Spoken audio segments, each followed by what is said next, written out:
Good morning to all of you. Welcome to my channel. This is Meenu Thakur. So आज current affair start करेंगे, but current affair start करने से पहले दिन की शुरुआत अपने अपने भगवान के नाम से, ठीक है, क्योंकि भाई उनका नाम लेना तो बहुत ज़रूरी है, तभी जाके सिलेक्शन होगा। ऐसा नहीं है कि उसके बगैर नहीं होगा, तब भी होगा, बट अगर लेते हैं तो ज़्यादा एनर्जी फील करोगे, ठीक है। चलिए, क्वेश्चन नंबर 1 क्या कहता है। अभी हाल ही में, कल की बात है, प्राइम मिनिस्टर नरेंद्र मोदी जी ने डिजिटल ऑनलाइन कंटेंट क्रिएटर को नेशनल अवार्ड से नवाजा है। मतलब सोचिए, नेशनल अवार्ड तक मिल गए जितने भी इन्फ्लुएंसर हैं। एक ऐसे इन्फ्लुएंसर जो अपने कंटेंट से पॉजिटिव चेंज ला पाए हैं, एक इनोवेशन से सोसाइटी के सोशल चेंजेस आज आ पाए हैं, जैसे कि मैथिली ठाकुर हैं। उन्हें जो है अवार्ड मिला है, कल्चर एम्बेसडर ऑफ ईयर का अवार्ड मिला है। तो इस पे मैंने सोचा कि मुझे क्वेश्चन बनाना चाहिए। इसकी वजह से इस ऐसे क्वेश्चन से आपका थोड़ा सा माइंड और जो फैक्ट्स है वो थोड़े रट जाएंगे। तो क्वेश्चन में क्या है कि भाई 3 पर्सनालिटीज़ मैंने ली है, उसके सामने आपके फील्ड्स है, ठीक है। क्योंकि ये जो अवार्ड मिला है वो 23 डिफरेंट फील्ड्स में मिला है, जैसे कि एजुकेशन में, हेल्थ में, कल्चर में, तो वो आपको देखना है, ठीक है। अब इसमें इनकरेक्ट चूज करना है कि कौन सा मैच करेक्ट नहीं है। निश्चय जो है इन्हें अवार्ड मिला है as a best creator in gaming category. अच्छा, ये अलग है, इनकी फ़ोटो बस अच्छी लगी तो मैंने सोचा ये भी दिखा दूँ, आपको याद आ जाए कि ये भी बहुत आपको दिखता है ना स्क्रीन पे, इंस्टाग्राम पे, यूट्यूब पे जब दिखती है वीडियोस यूट्यूब पे कि भाई ये डिफरेंट लोगों का इंटरव्यूज़ ले रहे हैं, उस तरीके से। अच्छा, निश्चय जो हो गए इन्हें गेमिंग कैटेगरी में मिला है। अंकित बयानपुरिया जो है इन्हें best creator in education category में मिला है। नमन देशमुख जो है उन्हें best health and fitness creator में मिला है। तो आपको इन तीनों में से कोई भी पेयर बताना है जो कि इनकरेक्ट मैच है, ठीक है। तो करेक्ट आंसर क्या है आपका, सेकंड एंड थर्ड। बेसिकली अंकित जो बयानपुरिया है ये आपके बेस्ट हेल्थ के नाम से, health as a health fitness के पर्सनालिटी है, उनसे जाने जाते हैं। तो उन्होंने यूट्यूब में हेल्थ टिप्स शेयर करके काफ़ी यूथ को भी इनकरेज किया है। नमन देशमुख जो है he is one of the personality और the influencer in the field of education category, ठीक है। तो ये मिस मैच मैंने किया था। तो करेक्ट आंसर आपका क्या है, करेक्ट ऑप्शन क्या है, सेकंड एंड थर्ड। निश्चय बिल्कुल सही है, he belongs to gaming category only, ठीक है जी। चलिए, कुछ इस तरीके से मैंने पर्सनालिटीज़ के नाम यहाँ पे मेंशन किए हैं, जैसे कि Kavita Singh, she is famous for her kitchen style. तो उनकी रेसिपी कभी फॉलो करना, मैं भी करती हूँ। अच्छा, स्टडी के टाइम पे भी कर सकते हैं। व्हेन यू गेट बोर, आप बोर फील कर रहे हैं ना, कहीं इधर उधर जाने की ज़रूरत नहीं है। कोई भी रेसिपी, अगर आप फूडी हैं तो रेसिपी ट्राई करके अपना मन बहला सकते हैं, ठीक है। बाकी रिसोर्सेज में क्या क्या है पर्सनालिटीज, श्रद्धा, जानवी सिंह, मल्हार, गौरव, कमिया जानी, ड्रू हिग्स, मैथिली ठाकुर, ये सब वो पर्सनालिटीज़ हैं जिनको national online creator, content creator award मिला है। कभी हमें भी मिल सकता है ना। चलिए, ऐसे पॉजिटिव रहना है हमेशा। अमन गुप्ता, लक्ष्य डाबाज, ये सारे हैं। आपकी जया किशोरी जी, इनकी बातें बहुत अच्छी है, अगर आप सुनेंगे तो, है ना। काफ़ी बड़ी इन्फ्लुएंसर हैं, इन्हें भी अवार्ड मिला है। सेकंड क्वेश्चन पे आते हैं, food safety and standards authority of India. अच्छा, ये जो FSSAI है, कभी कभी क्या होता है, इसकी भी फुल फॉर्म आपसे पूछ सकता है, तो आपको पता होना चाहिए F मतलब क्या है, S मतलब क्या, और A से क्या है। एजेंसी कभी दिया रहेगा ऑप्शन में, तो एजेंसी नहीं है, अथॉरिटी है। I stand for India. तो ये आपका क्या पूछा है, करेक्ट आपको इसमें बताना है। सबसे पहले आप क्वेश्चन देख लिया करो कि पूछ क्या रहा है, करेक्ट स्टेटमेंट पूछ रहा है या इनकरेक्ट पूछ रहा है। Accordingly you will click the option. तो पहली स्टेटमेंट है, FSSAI is a non statutory body. Second, ये काम करती है अंडर द मिनिस्ट्री और मंत्रालय of health and family welfare. Third statement, it was establish by the food safety and standards act 2006। तो कौन सी सही है। अच्छा, जब स्टैट्यूटरी वर्ड आता है ना तो आपको पता होना चाहिए कि स्टैट्यूटरी क्या है, नॉन स्टैट्यूटरी क्या है, कॉन्स्टिट्यूशनल क्या है। कॉन्स्टिट्यूशन वो होता है जो आपके संविधानिक बॉडी है, ठीक है। संविधान में एग्जाम्पल लेते हैं election commission of India. Statutory वो होती है जो पार्लियामेंट के थ्रू पास होकर, जिसमें रूलिंग पार्टी भी ओपोजिशन पार्टी भी मिलकर मेजॉरिटी से कानून बनता है, बाकायदा एक्ट पास होता है, उसके थ्रू एक एग्जिस्टेंस में आती है, कोई भी संस्था आती है, ऑर्गेनाइजेशन आता है, एजेंसी आती है, that is statutory. Where as non statutory means also known as extra constitutional, जहाँ पे कैबिनेट मिनिस्ट्री जो होती है, कैबिनेट मिनिस्टर्स होते हैं, वो उसका गठन करते हैं, ठीक है। तो ऐसे ही है कि भाई ये नॉन स्टैट्यूटरी है, यानी कि कैबिनेट मंत्री जो है उनके द्वारा ये स्थापित हुई है। तो करेक्ट आंसर क्या है? करेक्ट आंसर है सेकंड एंड थर्ड, क्योंकि ये स्टैट्यूटरी बॉडी नॉन स्टैट्यूटरी नहीं है, it is a statutory body. ये पार्लियामेंट एक्ट के तहत, क्योंकि इसमें 2006 यहाँ क्लू भी था, ठीक है। ये एक्ट यहाँ पे स्पेशल पास हुआ था और ये 2008 में एग्जिस्टेंस में आती हैं एज अ स्टैट्यूटरी बॉडी, ठीक है जी। यहाँ पे लिखा भी है। कई बार क्या होता है, मंत्री ये जैसे कि फूड सेफ्टी है कंज्यूमर के लिए, तो कंज्यूमर का जो है वो मिनिस्ट्री से हम थोड़ा सा कंफ्यूज हो जाते हैं, तो नहीं, it comes under the ministry of health and family welfare, ठीक है। ये रेगुलेट करता है manufacture, storage, distribution, sale and import of food articles while also establishing standards to ensure food safety.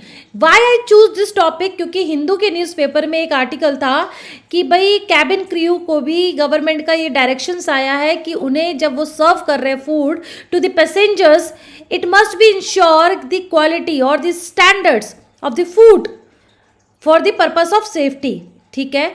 तो वो सारी इंफॉर्मेशन होनी चाहिए, वो किस ब्रांड का है, उसकी क्वालिटी क्या है, so that things, these things must be mention on the food which cabin crew offering to the passengers.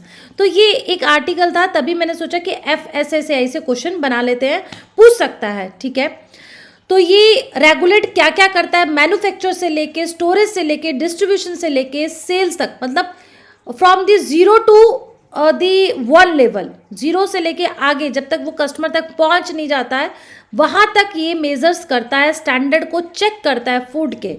Another important fact of this particular agency और पर्टिकुलर अथॉरिटी, ये इस्टेब्लिश हुआ था as per the food safety and standards act 2006, ठीक है। ये याद हो गया, कोई डाउट नहीं, आगे बढ़ते हैं। अच्छा, आगे बढ़ने से पहले थोड़ा सा और फैक्ट देखते हैं। इसका हेडक्वार्टर का है, नई दिल्ली में है। ये नॉन एग्जीक्यूटिव चेयरपर्सन इसका होता है, जिसे अपॉइंट करते हैं सेंट्रल गवर्नमेंट। चेयरपर्सन है Subhash Pant, chief executive officer है गंजी कमल वी राव, ठीक है, ये इनके हैं। Next question we have, again ये न्यूज़पेपर में था, न्यूज़ में था, हिंदू के न्यूज़ में सारे क्वेश्चंस, जो मैक्सिमम क्वेश्चंस हैं वो हिंदू पे ही हैं, ठीक है। एक आर्टिकल था, एक न्यूज़ थी, remission of duties and taxes on exported product scheme. ये एक स्कीम है जो एक इंसेंटिव स्कीम है to promote export of the product. इसको एक्सटेंड किया है, इसको एक्सपेंड किया है, स्पेशल इकोनॉमिक जोन्स में एक्सपेंड किया है, इसीलिए मैंने सोचा इस पर थोड़ा सा देखते हैं इसका और क्वेश्चन बनाते हैं। तो फर्स्ट स्टेटमेंट क्या है, आपको क्या चूज करना है, करेक्ट देखनी है statements. It was launched in the year of 2021, month नहीं भी याद रहेगा तो भी चलेगा, 2021 में ये लॉन्च होती है, एंड इसने रिप्लेस किया था an earlier export incentive scheme. ये क्यों इसको रिप्लेस किया था वो हम देखते हैं। क्या पहले ये देखना जरूरी है क्या ये सही है या गलत है, फर्स्ट।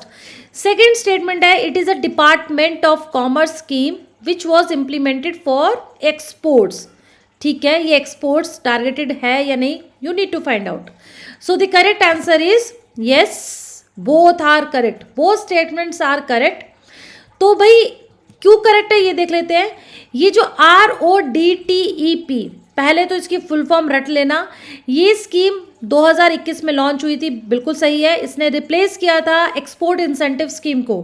क्यों किया था, क्योंकि वर्ल्ड ट्रेड ऑर्गेनाइजेशन जो कि ग्लोबली ट्रेड को प्रमोट करता है, एक्सपोर्ट एंड इंपोर्ट को रेगुलेट करता है, उसका कहना था जो अर्लियर एक्सपोर्ट इंसेंटिव स्कीम थी वो नॉन कंप्लायंट थी। देखो एक्सपोर्ट ये इसके अकॉर्डिंग क्या है कि ग्लोबली कंपटीशन रहना चाहिए, कंपटीशन फेयर होना चाहिए। फेयर कंपटीशन तब होगा जब अपने डोमेस्टिक प्लेयर्स या प्रोड्यूसर्स को आप बहुत ज़्यादा फेवरिज्म नहीं देंगे, ठीक है, बहुत ज़्यादा इंसेंटिव्स नहीं देंगे।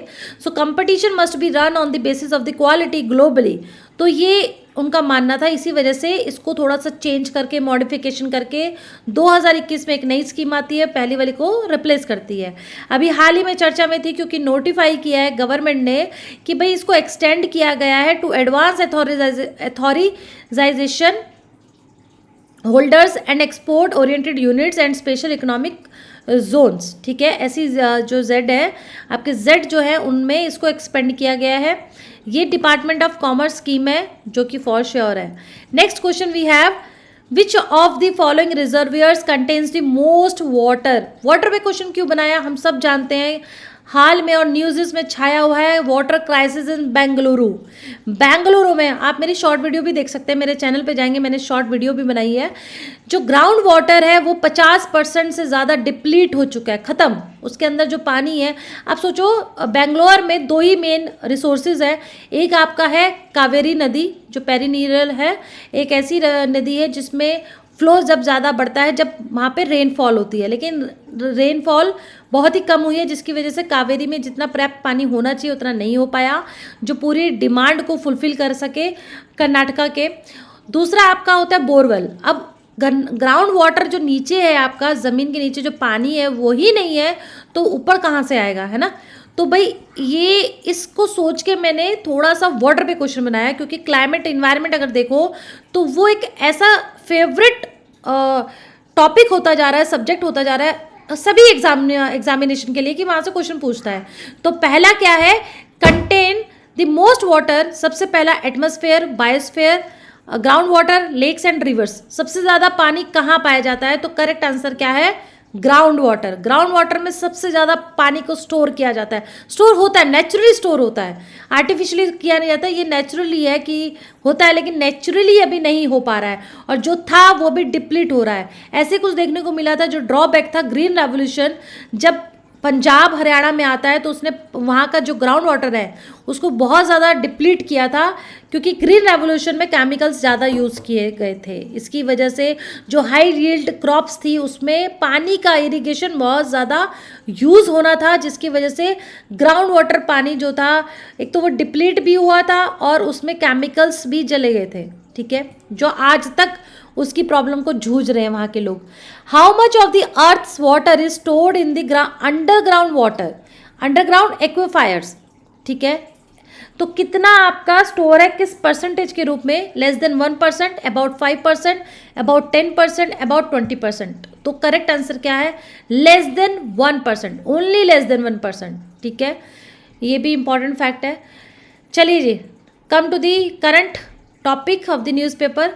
हाल ही में प्रधानमंत्री ने रेलवे स्टेशन, सिक्किम का पहला रेलवे स्टेशन को उसकी फाउंडेशन जो नींव रखी है वो पहला, वो कौन से ज़िले में, मैं बता दूं सिक्किम में टोटल 6 ज़िले हैं, 6 डिस्ट्रिक्ट है।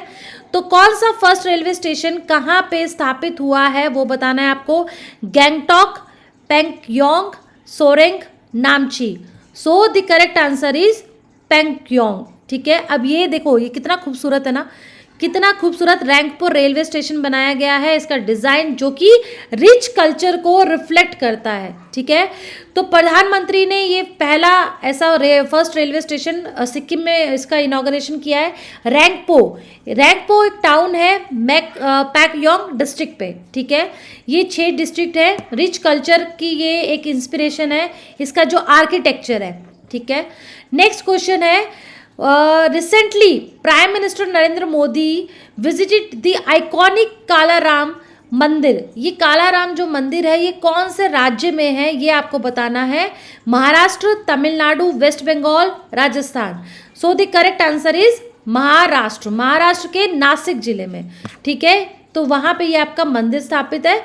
इसीलिए जब भी कोई जैसे प्रधानमंत्री काला मंदिर, कोई भी या किसी भी स्टेट के मंदिर में जाते हैं, वो किस देवता से है, ये राम मंदिर से है, राम भगवान से है, लॉर्ड जो राम है उनको ये संबोधित है।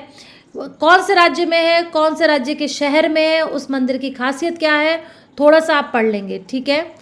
नेक्स्ट क्वेश्चन है, अभी हाल ही में पंजाब की मिट्टी में एक रेयर मेटल डिस्कवर हुआ है, उस मेटल का नाम क्या है? उस मेटल का नाम है आपका ये नाम आपका क्या है यहाँ पे?